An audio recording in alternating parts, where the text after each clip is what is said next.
Have you ever read a Batman comic? At no point does he think he's sane. He admits all the time, yeah, I'm not okay, guys. Don't do like me. He even says all the time, I raised these kids so they don't end up like me. Then Damien came along. He said, damn, too late. I have to deprogram this one.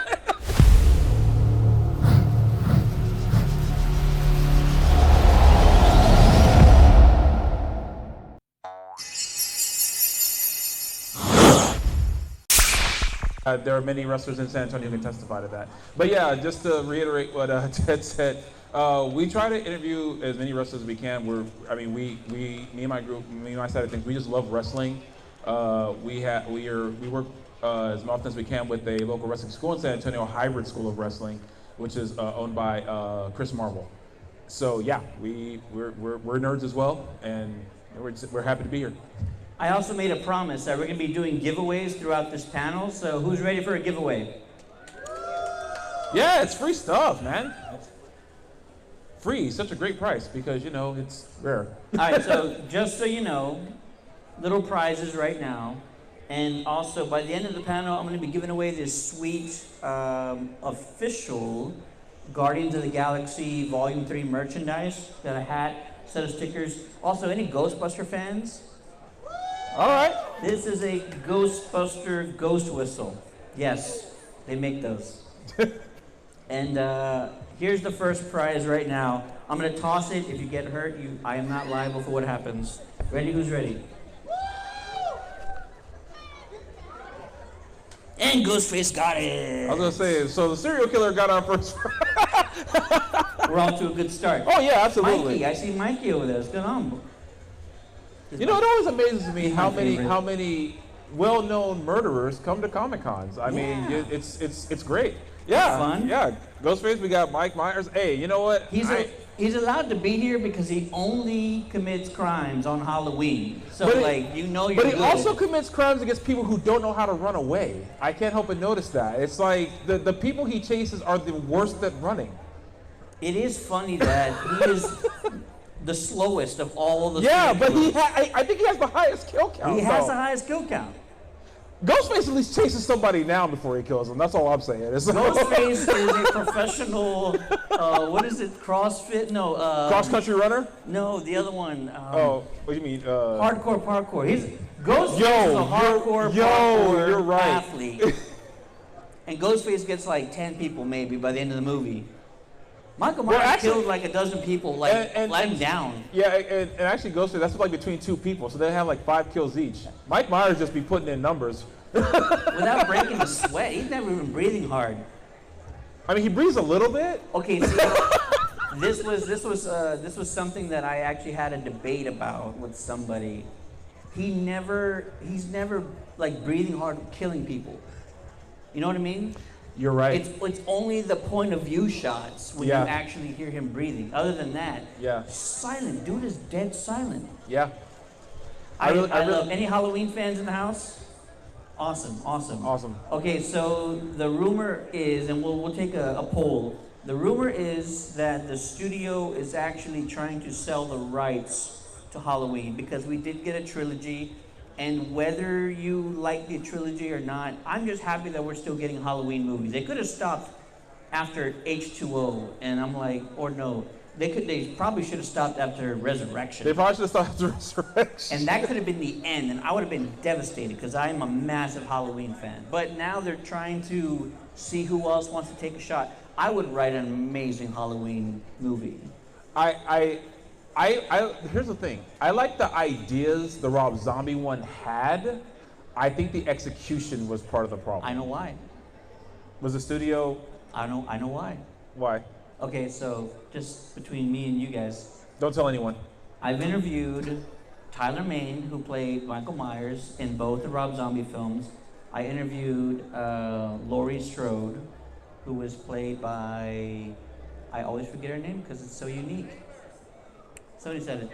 Scout Taylor Compton. Thank you. I interviewed Scout. Thank you. And I told them what you said. Yeah. A little bit. I said it differently. I said, the first one was solid. Yeah. We're all in agreement. Rob Zombie, H1 was solid. H2 felt like disjointed. Yeah. It felt like you had an idea and somewhere a turn happened and it didn't like follow through. No one got back on the on-ramp. So I talked to Tyler, who played Michael Myers. Yeah. By the way, he's like 6'8". Yeah. The video is on our YouTube channel, Countdown City Geeks. Check it out. Tyler said Rob's original movie script was flawless. He said it was incredible. The story, everything down, amazing. And then the studio said, we need you guys to change this. We need you guys to change that. They took 50 million, maybe it was 5, and they took like a good chunk of budget away from Rob, and it forced him to change up a lot of things. So the story and the progression that Rob was heading towards, the destination, totally got like just messed up. And that's why studios should stay out of the way of storytellers and movie creators, because we get stuff like, you know. I was gonna say, and that's why there's a strike happening right now. There you go. Oh yeah, it is done, but the writer side of things is done. So just show of hands, if you like the last Halloween trilogy, raise your hand. Any of the movies? Got a few in the back. Got a couple. If you didn't like the last Halloween trilogy, raise your hand. Ooh, more. I see. Yeah. And look, I totally get it. For people who like argue against them, I'm like, look, I feel you. I can't argue with why you don't like them. Yeah. Some of the things they don't like is kind of why I liked it. Spoiler alert, in Halloween Ends, Michael Myers had a sidekick. And some people are like, Michael Myers should not have a sidekick. And I'm like, true. But I was excited to see him have a sidekick because I never thought we'd get that before. It's kind of interesting seeing something you never thought you would see. Well, to me, it's going back to the same thing. The idea was interesting. The execution is where they dropped the ball. It's like you could have done that if it had made sense. All right, new poll. Who wants Halloween to continue, new trilogy or something going forward? Who wants Halloween to die? Actually, it was about 50-50 with the hands on that one. Yeah. Well, it's a coin toss now to see what happens. I hope not. I really don't. It's not going to die because it's now a Hollywood staple to me. Now I think what we're just going to get next is Freddy versus Jason versus Michael, which honestly I actually really want.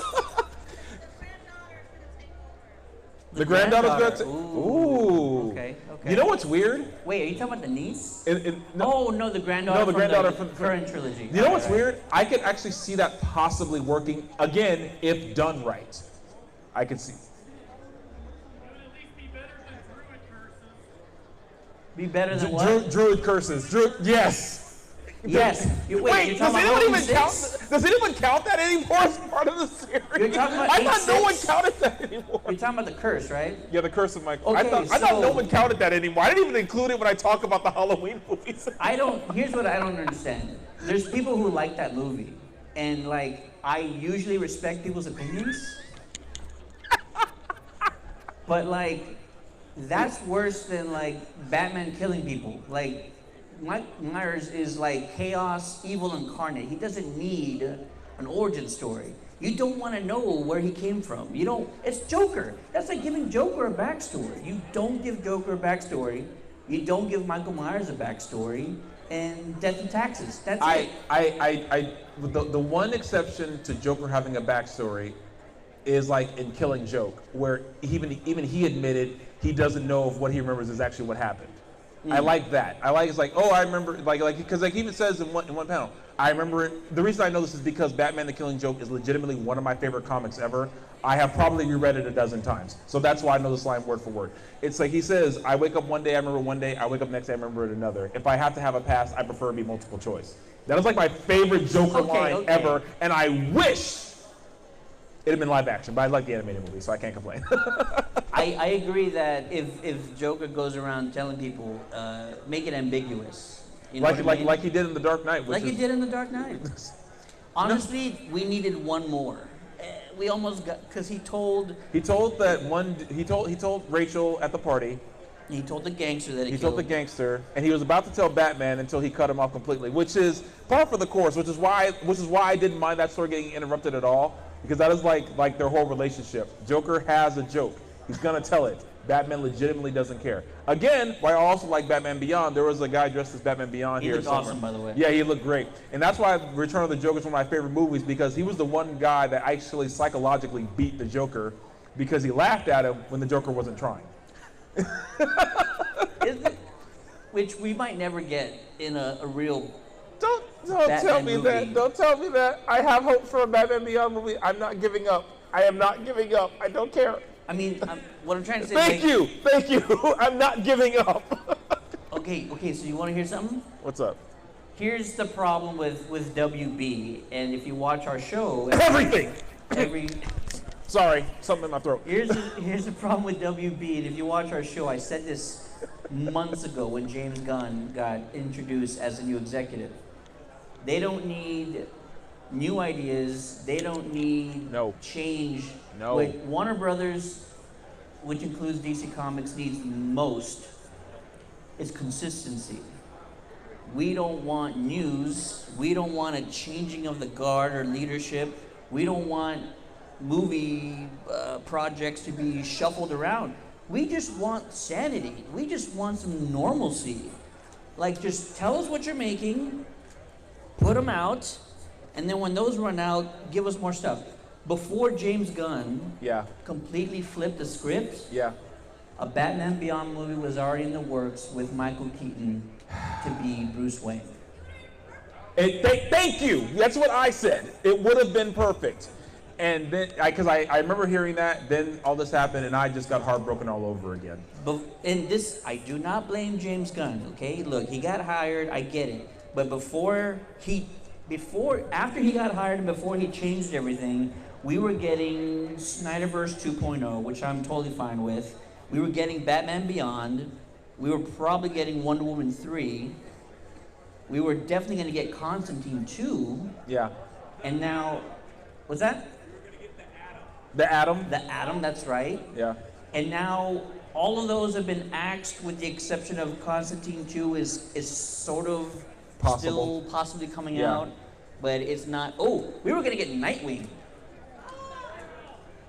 Please don't bring up Batgirl. I'm so salty about that right now. I can't even begin to tell you how salty I am about Batgirl right now. We were going to get Batgirl. And Nightwing. This is coming from a guy who so quick backstory. I'm the youngest of my siblings, so growing up I hung out, watched TV a lot. That's why I'm such a nerd now. So Power Rangers, everything, and my uncles, my dad, my cousins would give me their old comics.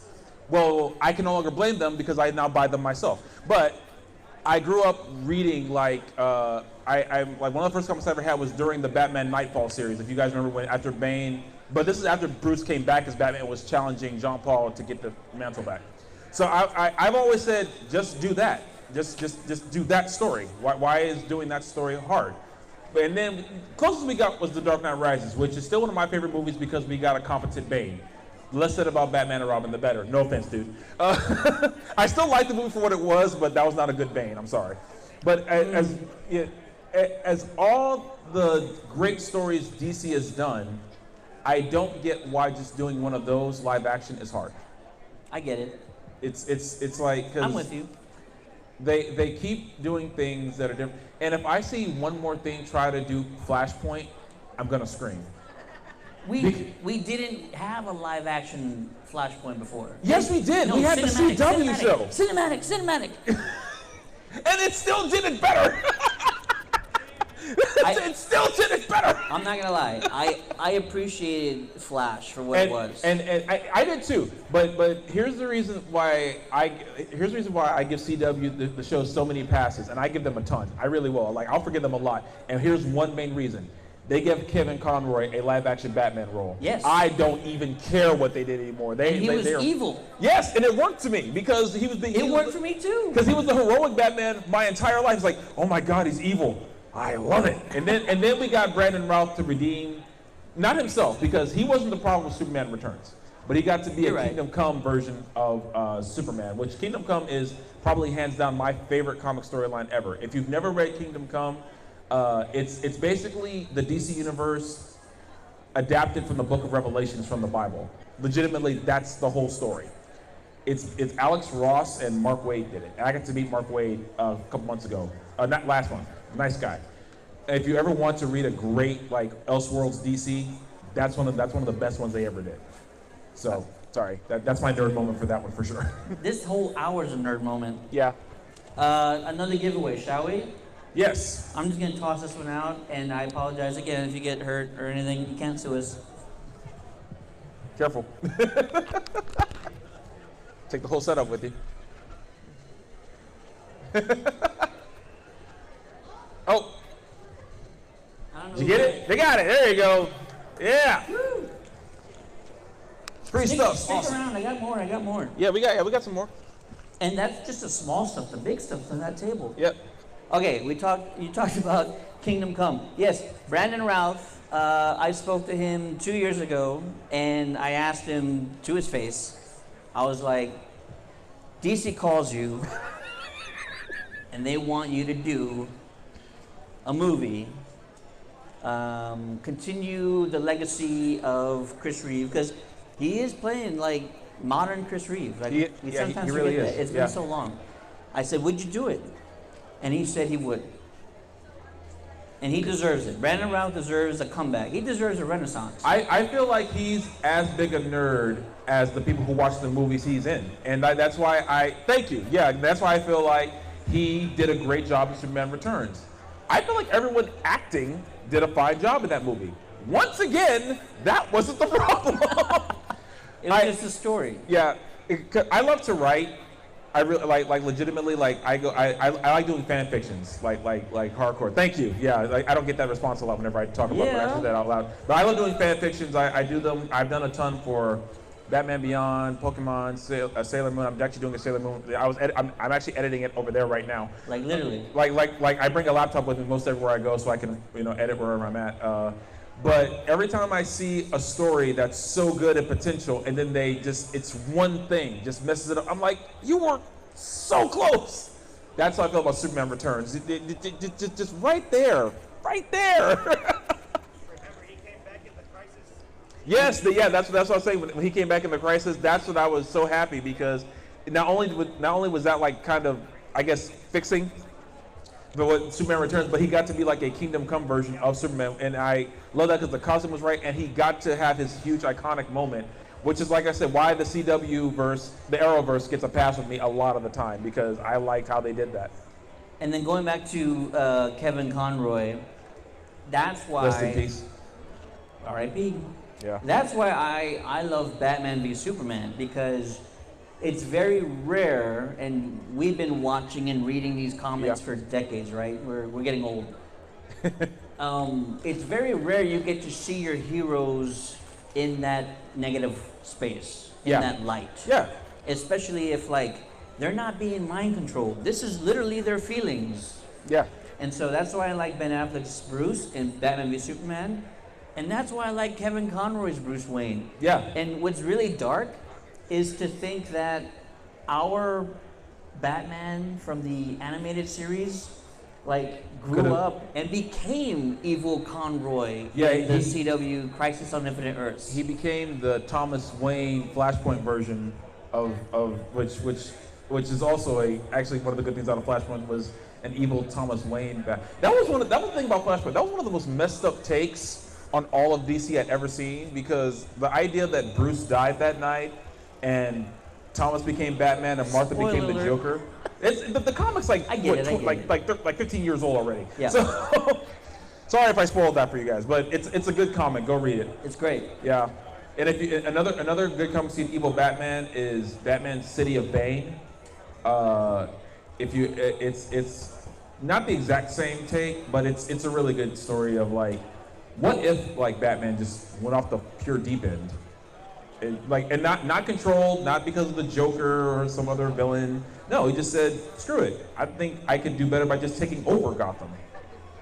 Which is not like a big stretch, right? Not really. I love the idea that these guys should be good all the time, but even Joker knew like Bruce was like 1 inch away from just pure insanity. I have this argument with people online all the time.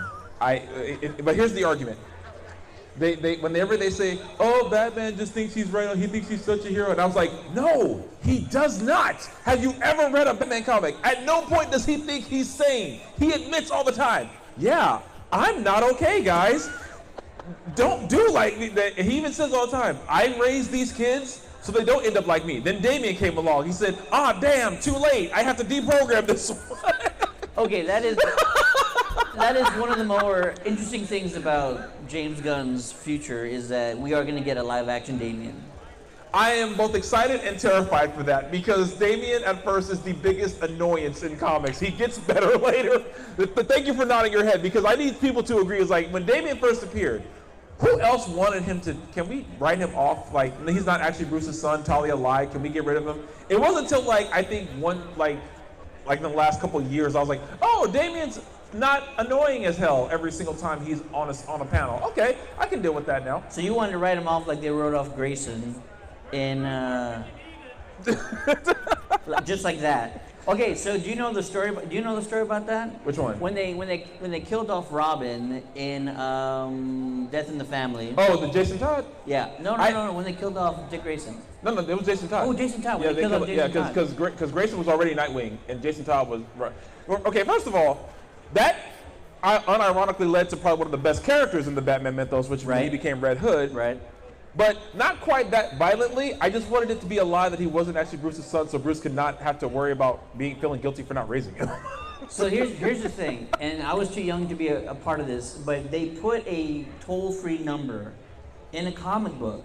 I don't know if you guys have ever heard the story, but it's fantastic. They wanted readers to choose if Jason would actually live or die. And so they expected people to call in and vote, and it was unanimous that he would live, except somebody who was like a mad genius or just a mad scientist at the time programmed a computer to dial the number and vote to kill Jason, and he outperformed the Save Jason people. So one man with a computer outvoted everybody, and so they ended up killing him. But they didn't find out about this, like, I guess a hacker? Yeah, it was a hack, but this was news. Until years later. Yeah, they only discovered this about maybe not even 10 years ago, that DC finally found out that was fake. Like they got faked out. So if you ever heard that story that the fans called in to kill Jason Todd, not true. One dude did. Except he was just basically he was Lex Luthor. He's like, oh, I get to pick to kill him? Oh, cool. So I couldn't stand his ass anyway. Die, Jason.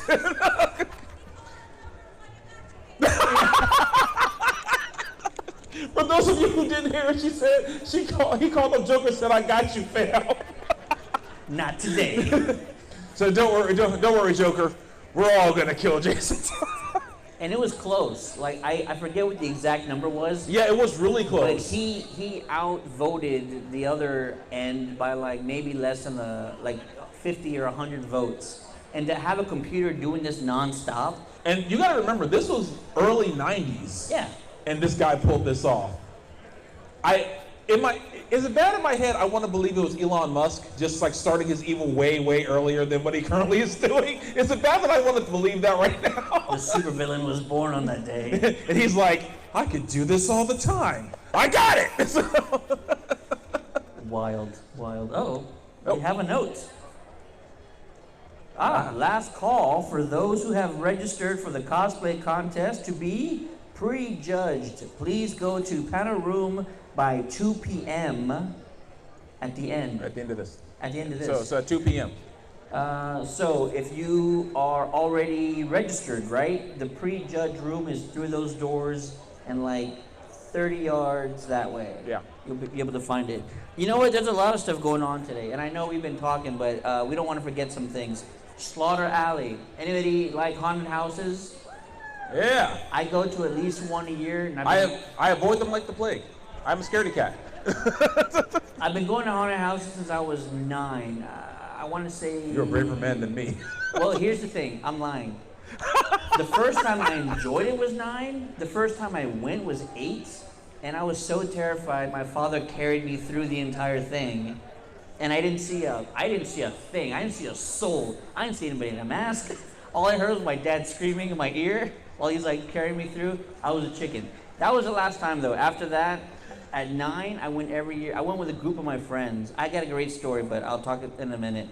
I have a great story about that. I started at 9. I've been going every year, and now my son, who's 16, now he goes every year. He continues the tradition. But Slaughter Alley is right over there, to your left, to our right. At the beginning of every hour, they will allow people in, and they only do that for 30 minutes, and it's absolutely free. So check it out, why don't you? It's part of your badge to get in here today. And you know, you work with what you got. And let's see. Later on today, we got more panels coming up later on. We're not done yet, but after us is going to be the Star Wars panel featuring Daniel Logan, who was the young Boba Fett from Episode 2. Look, any Episode 2 fans in here? I actually didn't mind Episode 2. I am tired pretending that Episode 2 is like the worst one. No, Episode 2 is fire, all right? Look, when Yoda pulled out his lightsaber, that's what made it top tier in my book. I was like, this is, at the time, that was the best moment in all of Star Wars. It really was, yeah. I'm tired of pretending it's bad. It's good. It's really good, people. Let's see, Power Rangers in Space panel. Woo! That's going to be moderated by our boy Daniel, who's over at our booth right Legacy now. of Nerd, go subscribe. He's Legacy doing of Nerd, go check him out. Yep. And Ladies of Avatar, Fiddle the Boss performance is at 5. And then we have the cosplay contest at 6 and 7 today. You have some announcements too, don't you? Yes. Where's my phone? I have no idea.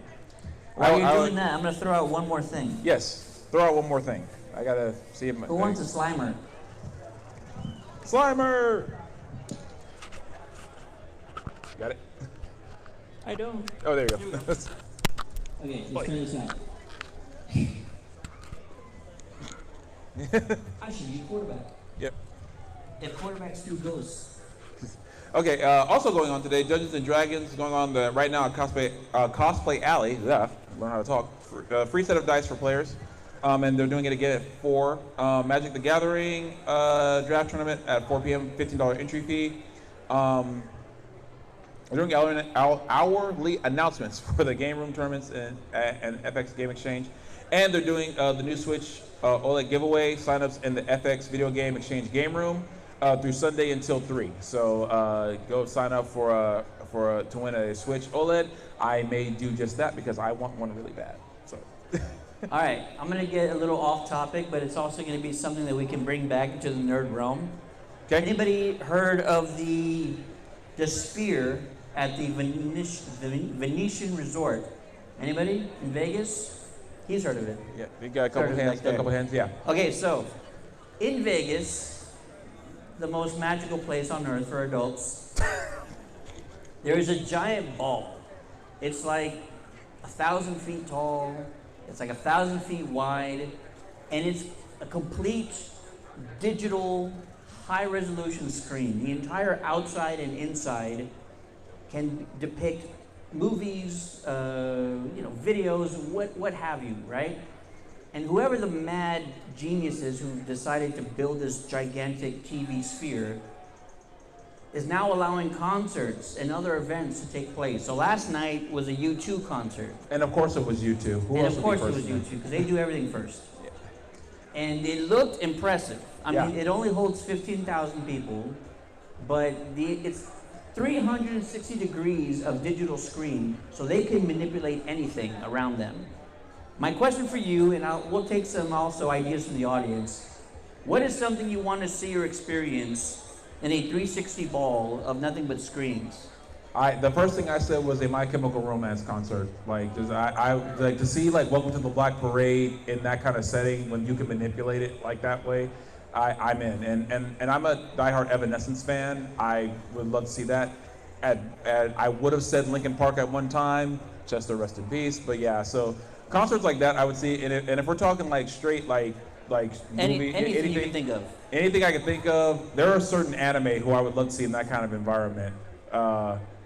I don't know if I want to be that close to a Titan from Attack on Titan because A, they're ugly, and B, I don't want to live in that world because that world's just depressing. It's like living in Neon Genesis world.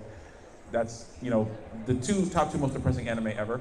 But something like Dragon Ball, anything Dragon Ball related except Evolution, which doesn't exist, so I don't even know why I brought it up. That movie isn't real. It's a fake. It's not a real movie. What? It doesn't exist. I'm glad I got some head nods. Yeah, that movie doesn't exist. Okay, look, I got one concert and I got one movie experience. Okay. The one concert I would want to see.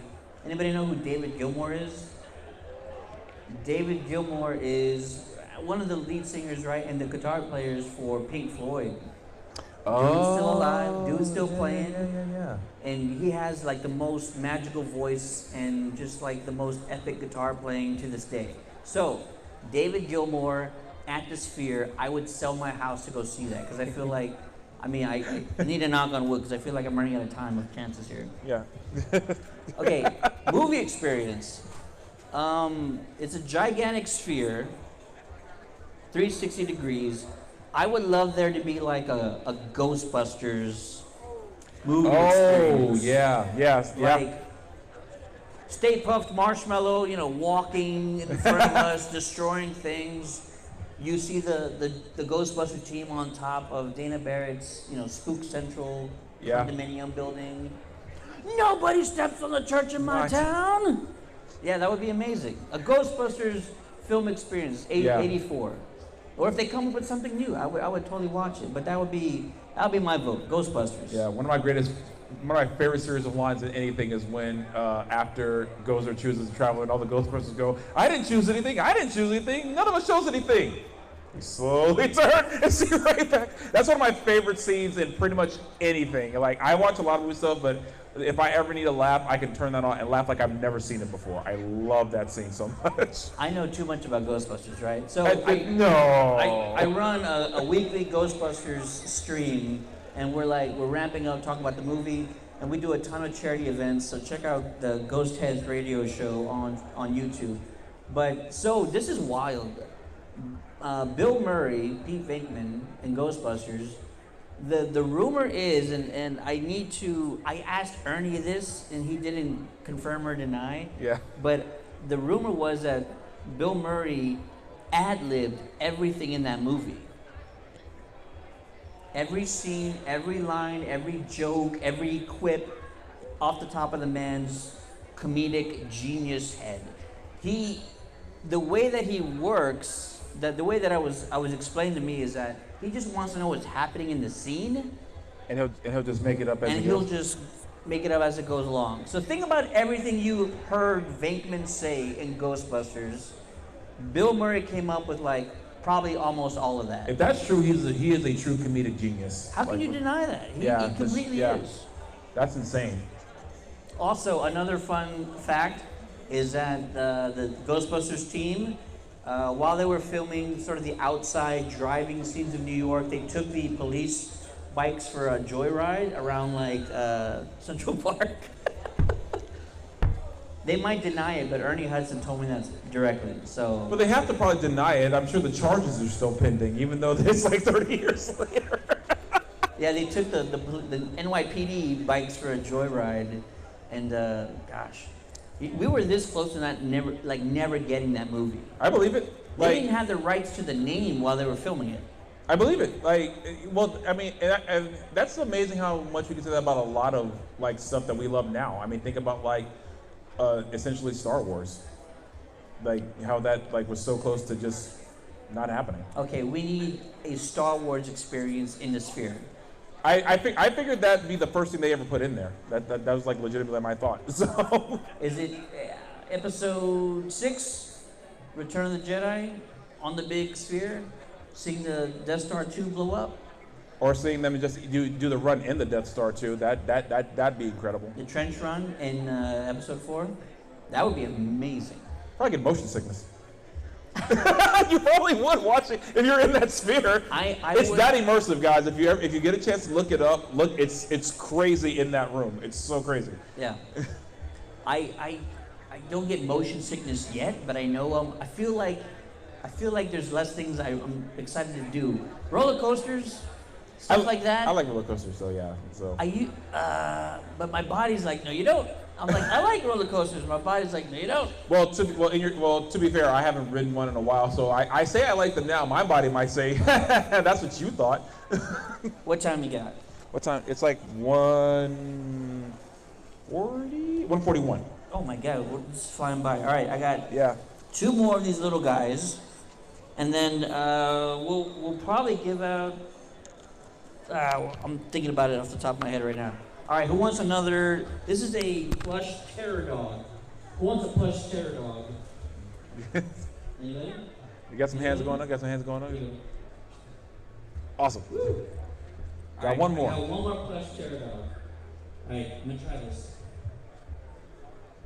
Look. Hey, nice. I told you I should be a quarterback. I wouldn't go gone that far, but okay, sure. Can we stay on Ghostbusters? We can. I'll talk about Ghostbusters. Oh, yeah, so we were supposed to get the movie.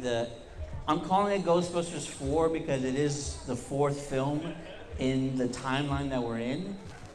And it was supposed to come out in December. It got pushed back to March, which, if you're a fan, you're fine with it because the Ghostbusters 3, which was Ghostbusters Afterlife, that got pushed back like years. Yeah, so it did. We're fine with 3 months, right? There's things that I know and I can't say that I should not know, by the way. But I am super excited for Ghostbusters 4, which is tentatively titled Firehouse, which raises a lot of questions when you call a movie by the building they reside in. I have some theories on that. Yeah, I had some. Once you said that, I immediately thought of a few. But it's coming out in March. We should get a trailer in the next month or 2, I would assume. And I do know some spoilers that I won't say that I should not have gotten, by the way. But I hope this movie does re-energize the entire franchise. We need Ghostbusters like we have Ninja Turtles or we have Star Wars. Like, there should be multiple shows coming out. There should be multiple chapters coming out. And I know people, some are against this. Some people think like the Ghostbusters are only 4 guys and Janine and Louis Tully and that's it. Ninja Turtles are just 4 turtles. But they've expanded. They have, and I love Ninja Turtles. And they reboot and stuff, and so we have to, as people, fans of Ghostbusters, we need to allow things to live on. There was a great cartoon in the 90s called Extreme Ghostbusters that did not get enough respect. Thank you. Yeah. Someone else who saw that show, because that was legitimately one of my favorite shows at the time. I don't know if you ever saw the VHSs. I owned at least 2 of them, and yes, because like they were. This Big Lots was my home away from home. Big Lots sold so much stuff that no one else had, and they had the VHSs there. I bought it and I watched it until the tape no longer works. Grown adult problems, 90s babies problems. Yeah, seriously, because they don't put anything on streaming that I watched anymore. There are so many cartoons that I'm almost convinced that no one else ever even knew existed except me. Like like that was one of them. Like when I see a head that I was like, oh my God, someone else who knew that existed besides me. Because I think it's like, did I just make that up? Is that a fever dream that I just made up in my head? But Street Sharks, SWAT. Woo! You now are okay with me because SWAT Cats was easily one of the greatest cartoons that no one ever took. SWAT Cats was about a world of anthropomorphic cats. This is during when every single animal had a representative. Mighty Ducks, Biker Mice from Mars, and SWAT Cats was about these 2 dudes who had the coolest jet in cartoon history. And they would just like beat up bad guys left and right. And they had the most random, obscure bad guys. Even for a world of anthropomorphic cats, you're like, yo, this story's getting weird. Why is there a magician? You know, the Red Baron, yeah. They had the weirdest enemies in that show. Yes, yeah, werewolves. They went back in time once to medieval times where there were medieval cats and. Yeah, it was. You guys think I'm making this up? It was an actual show that happened. They flew around in a jet. They flew around in a jet. It was the coolest jet. There was a helicopter too, right? Like a Black Hawk, maybe, that they also flew sometimes? I think they had like. The reporter had a helicopter. I know that their jet had like 18 different functionalities. It could go underwater, like, which completely destroyed the science of a jet immediately. The fact that it could go underwater, but because the thing was like they were both like mechanical, like and scientific geniuses, but like pretty much washed out of the academy, the police academy. So they worked at a junkyard, and through the magic of plot, created this amazing jet that could. Like feed the children, but at the same time destroy the giant tar monster. Again, a thing that really happened in the show from destroying this.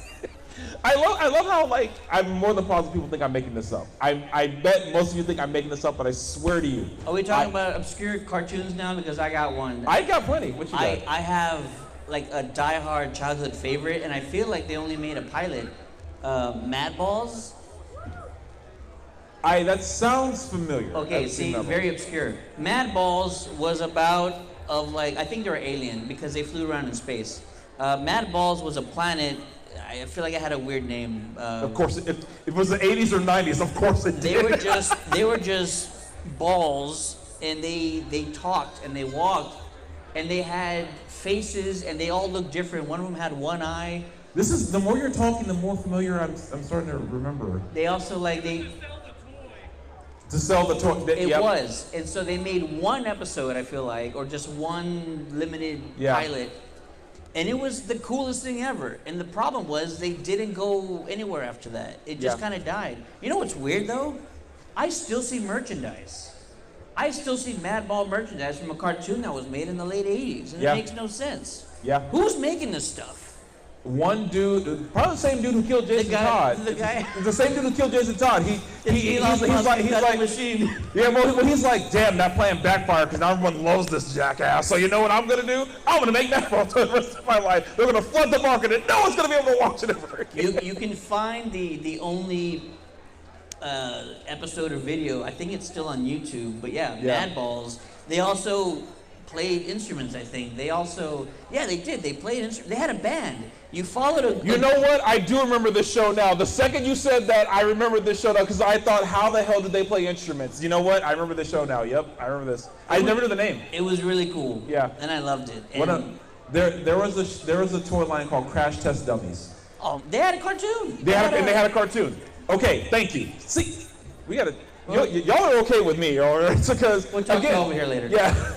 Because the reason why I have such fond memories of that is because both my parents, they worked a lot when I was a kid, right? So like before I started going to school, I had my aunt and my second cousin who would like watch me during the day, and as a kid I was spoiled rotten. The fact that I grew up and got a college degree, God knows how I actually pulled together the self-will to do that.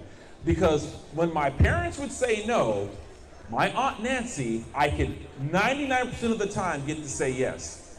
There was a Crash Test Dummies like taxi cab. Like it was a taxi cab, of course, like it broke apart, it came with 2 action figures and everything, and I asked for it, and they said no. I offhandedly mentioned it to my aunt, and the day that she bought it for me, she had like a gate in front of her driveway that like you would push open, and that's what we did every time we came home. Well, one day she unlocked it, but didn't push it open, and I was like, what did she do? She got back in the car, she said, we're gonna pretend we're Crash Test Dummies. And she just drove into it and pushed the gate with the car. That was like the coolest moment of my entire life. And rest in peace, Aunt Nancy, because like, that's why I tell my wife all the time.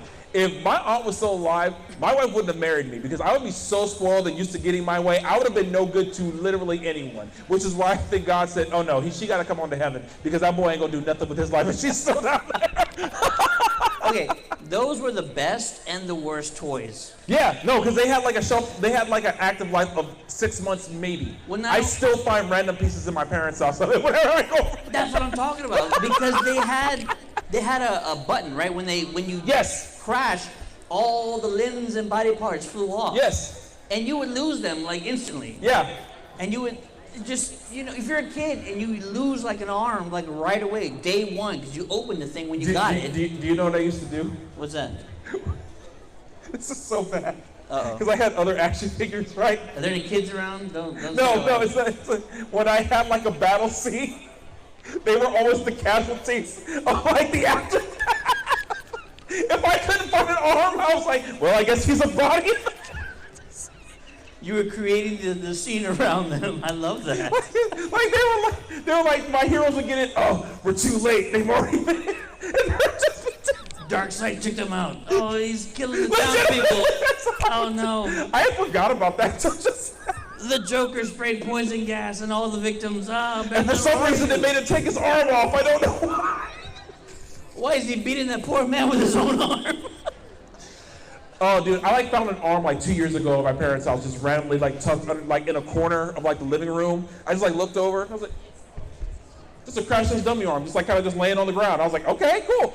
Again, the best and worst toys. Best and worst toys. Okay, so I know they made the series that was for kids. Yeah. Am I imagining that they made a live action series? I know they did commercials. I think they teased it, but never actually did it. That would have been cool. That would have been cool. Because, no, you're right, there was an advertisement for it, but it never took off. I mean, they're kind of scary.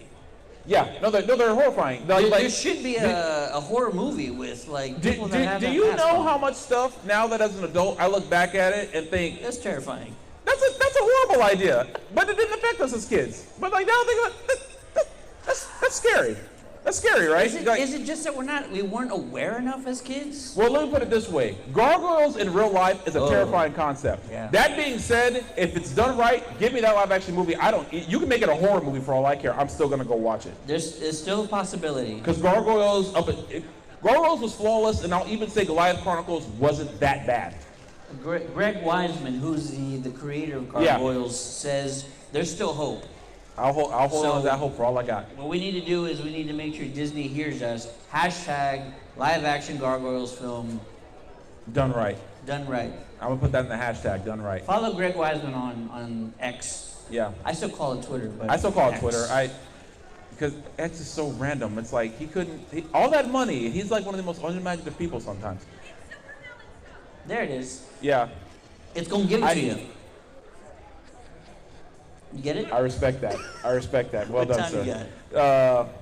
1:53. We got 7 minutes. I will say before we go though, I had the distinct honor of meeting Jonathan Frakes about a month ago at another convention, and I told him, I was like, I had to be honest, I was like, look, as much as I love you in Star Trek, dude, I love David Xanatos. And he stopped and said, wasn't that the best writing ever? And I was like, yes, for a kid. And I love Gargoyles for a number of reasons. I love the characters, love the action, everything. But it wasn't until I became older that I realized that the writing for that show was hands down one of the best for a kids cartoon you've ever seen. I mean, I know they did it because Batman the animated series was taking off. They wanted to match that at least. But to match a show like that, you could have done much worse. But that show, Batman and Gargoyles, I really do see as neck and neck as the top tier of animated kid shows, especially in the 90s. And to this day, because I feel like even Justice League, which I love Justice League, the cartoon, that Unlimited could have gone on for 18 more seasons and I'd still be watching. But I feel like if you wouldn't have got those had Batman the animated series not been as good as it was. I mean, that was the first, as a kid, that was the first show I ever remembered feeling bad for a villain when the Mr. Freeze episode happened, because I legit was heartbroken over that. Every Mr. Freeze episode, I just remember thinking, oh, I'm not gonna have a good time.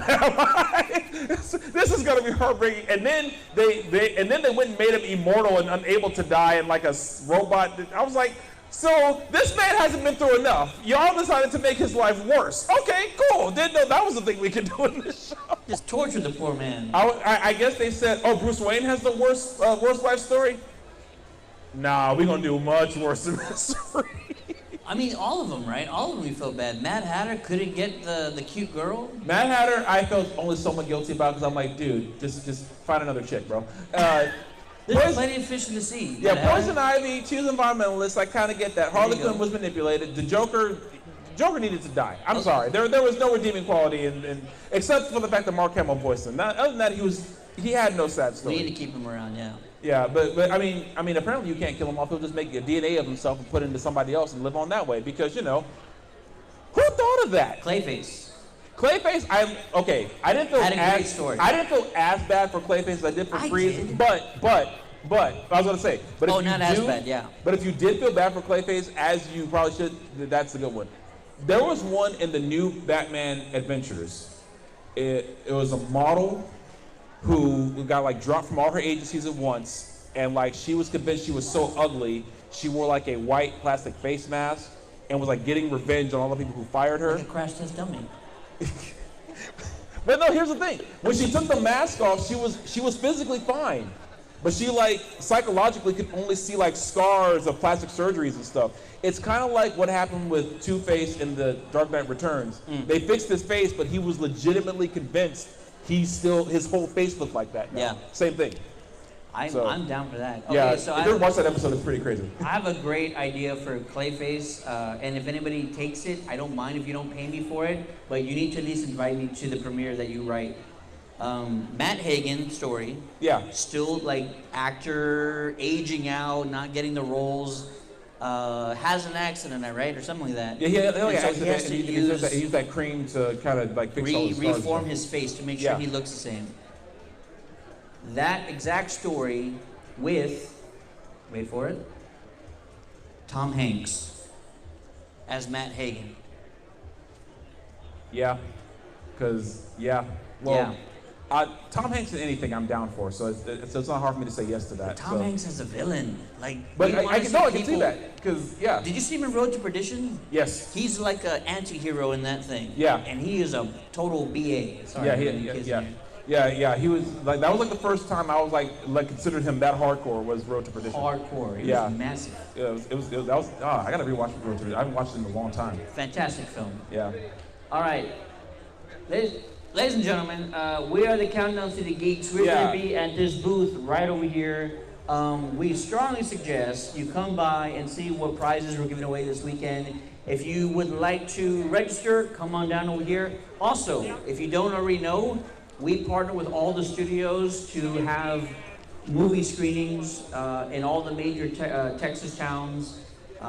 If you would like to be informed when the new movie screening comes up, they're absolutely free, by the way.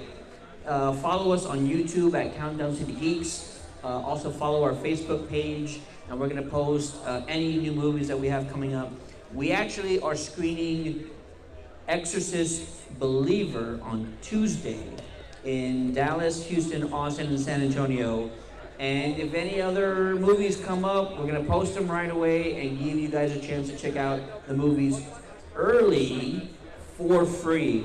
Yep. Also, if you're a big wrestling fan, check out the Countdown City WrestleCast with Tommy and team. Yeah, we what do you got coming up? As far as local shows in the South Texas area, Mission Pro Wrestling will be in San Antonio on October 21st, 22nd. We got that same weekend, SmackDown San Antonio, Mission Pro Wrestling, and then River City Wrestling. And we talk about everything national. I'm the big New Japan Pro Wrestling guy, but we talk about AEW, WWE, Impact Pro Wrestling, all that kind of good stuff. So yeah, and honestly, guys, thanks for hanging out with us. This was super fun, and you guys interacting made this just awesome. So thank y'all so much for just chilling with us for the hour. What's up? I don't know what this is. Star Wars time. Next Star Wars. Next, right? Yes. Okay, cool. And coming up next, the Star Wars panel featuring young Boba himself, Daniel Logan. Y'all stick around for that, guys. Yeah. Thanks for checking us Thank you out. so much. We got more stuff to give away, so come by and see us. Yeah, come on. Hope you have a over great here. rest of your time here at KadabraCon. Thanks, everybody. Thanks, guys.